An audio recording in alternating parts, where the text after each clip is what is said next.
Hello, আসসালামু আলাইকুম। আজকে আমি আপনাকে দেখাবো কিভাবে ফাইল ডকুমেন্ট ফটোকপি মেশিনের মধ্যে সেভ করে পরবর্তীতে আবার এটা আপনারা প্রিন্ট করতে পারবেন। এখানে 452, 453, 450 সব ফটোকপি মেশিনের একই সিস্টেম। তো প্রথমে আপনার মেশিনে অন থাকতে হবে। অন করার পরে এখানে দেখতে পাচ্ছেন আপনারা filing, scan, copy, fax, extension অনেকগুলো বাটন আছে। তো সর্বপ্রথম আপনারা কী করবেন, ফাইলিংয়ে চাপ দিবেন। ফাইলিংয়ে চাপ দেওয়ার পরে এখান থেকে আপনারা একটা ফোল্ডার সিলেক্ট করবে। সেটা হলো এই যে আমি এখান থেকে 004 একটা ফোল্ডার খালি আছে। তো এটা এখানে যাওয়ার পরে আপনারা সেটআপে চাপ দিবেন।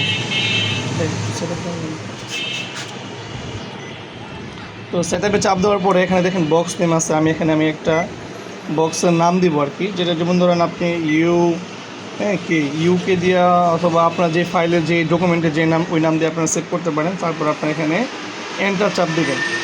এন্টার চাপ দেওয়ার পরে দেখতেছেন যে ফাইলটা মোটামুটি সেভ হয়ে গেছে। ঠিক আছে, এই যে এখানে ইউকে কিন্তু এসে পড়ছে। ঠিক আছে, ইউকে আসার পরে আপনারা কি করবেন, ফাংশন ক্লিয়ার অথবা এই যে এখানে কপি আছে, এই কপি বাটনে চাপ দিতে হবে। চাপ দেওয়ার পরে আপনারা এখান থেকে কি করবেন, আবার ফাইলিং অপশনে যাবেন। ফাইলিং অপশনটা এখানে বাটন নয়, আপনারা কি করবেন, যে এখানে চাপ দিবেন মনিটরের মধ্যে যেখানে আছে ফাইলিং, এখানে চাপ দেওয়ার পরে এই যে store two filing, store two filing এখানে চাপ দিবেন। চাপ দেওয়ার পরে এই যে এখানে বক্স ফোল্ডার আপনারা এখানে চাপ দিবেন।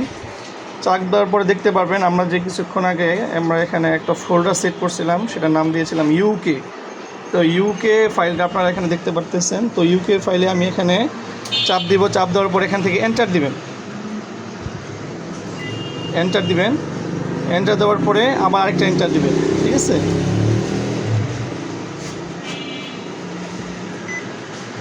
তো আমি এখানে এন্টার দিলাম। এন্টার দেওয়ার পরে তারপরে আপনারা এখানে আবার আরেকটা করবেন। যদি ডকুমেন্ট নেম আপনারা সেট করতে চান, ডকুমেন্ট নেম, সেক্ষেত্রে আপনারা এখানে ডকুমেন্ট নেম সেট করতে পারবেন।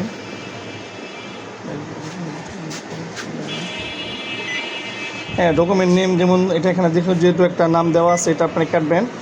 কাটার পরে আপনার ডকুমেন্ট যে নাম হয় ওই নামটা এখানে দিয়ে এন্টার দিয়ে দিবেন। তারপর আবার এখানে এন্টার দিবেন।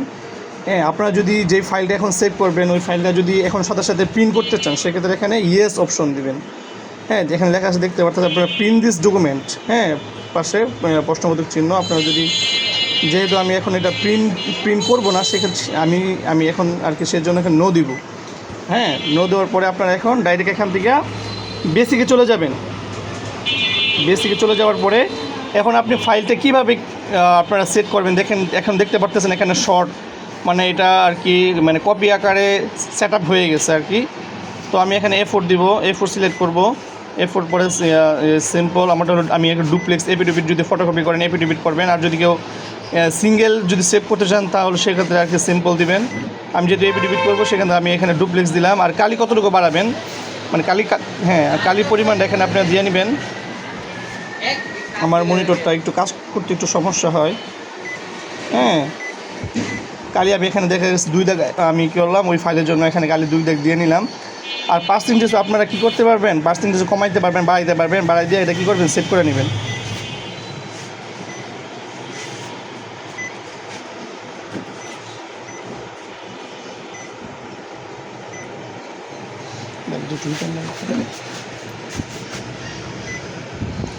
দেওয়ার পরে যেমন ধরেন একটা ফাইল আপনারা এখান থেকে যদি নেন, একটা কাগজ নেন, যেমন এই ফাইলটাই, তো এটা যদি আপনারা এখানে কী করবেন, প্রথমে স্ক্যান করবেন। আমি এখানে স্ক্যান দিলাম। এক পাশ স্ক্যান হইলো, আরেক পাশ যদি আপনারা স্ক্যান করতে চান সেক্ষেত্রে আপনাকে আবার এটা এভাবে করতে হবে, উল্টায় দেওয়া লাগবে।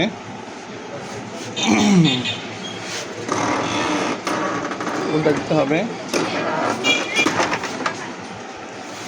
তারপর আবার এখানে স্টার্ট দিয়ে আবার এটা স্ক্যান করবেন। স্ক্যান হয়ে গেল, আমার বোথ সাইড স্ক্যান হয়ে গেল। যেহেতু আমি এখানে প্রিন্ট করবো কি করবো না সেই ক্ষেত্রে আমি অপশনে নো দিয়েছিলাম, সেই জন্য আমি এখানে ফিনিশ দিয়ে দেবো। জাস্ট এইভাবে আপনারা যদি 10 কপি 20 কপি যদি এপিডিপিট থাকে, তাহলে আপনারা সবগুলো কপি আগে প্রথমত অবস্থায় স্ক্যান করবেন। স্ক্যান করে নেওয়ার পরে যদি এটা প্রিন্ট করতে চান সেক্ষেত্রে আপনারা, যেহেতু আমি আগে এখানে নো দিচ্ছি সেই জন্য আমি এখানে ফিনিশ দিয়ে দিলাম।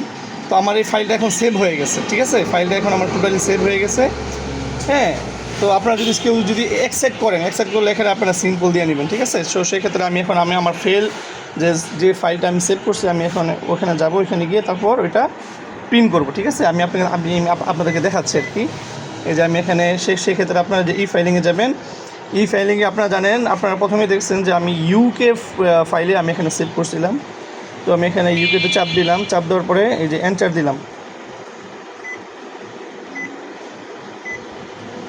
এই যে আর টি আমি আপনারা সবাই দেখতে পাচ্ছিলেন আমি এই ফাইলটাই এই নামে সেভ করছিলাম এখানে।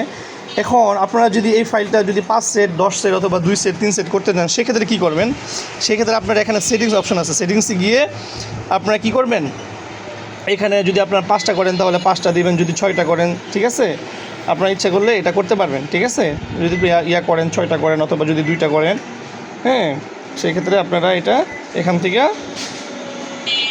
জিনিসটা করতে পারবেন। যেহেতু আমি এখানে এক সেট দিব, হ্যাঁ, আমি তো এখানে ক্যান্সেল দিলাম।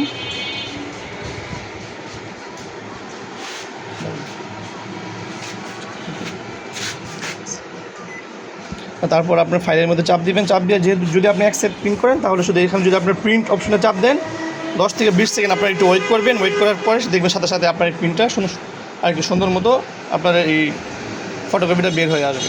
ঠিক আছে, সবাইকে ধন্যবাদ, আসসালামু আলাইকুম। আর যদি কোনো এই ধরনের কোনো হেল্প লাগে তাহলে ইনশাআল্লাহ কমেন্ট বক্সে আমাদেরকে জানাবেন, আমরা আপনাকে ইনশাআল্লাহ চেষ্টা করবো আর কি যথেষ্ট পরিমাণ হেল্প করার জন্য। আসসালামু আলাইকুম।